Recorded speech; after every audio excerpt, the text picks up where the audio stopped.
At syempre ako yung mga bossing. Si Mangko.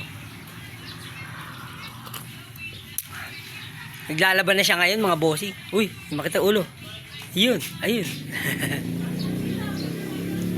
Every week, 3 times na siya naglalaba.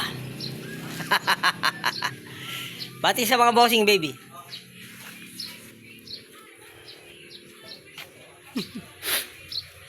Ba? No choice na siya kaya maglalaba siya. Naka-automatic washing machine daw siya. At saka maliit na lang basket namin. Dati kasi sa bahay, puno. Mako, ano masasabi mo sa sabon na ginamit mong panlaba? Huh? Speechless.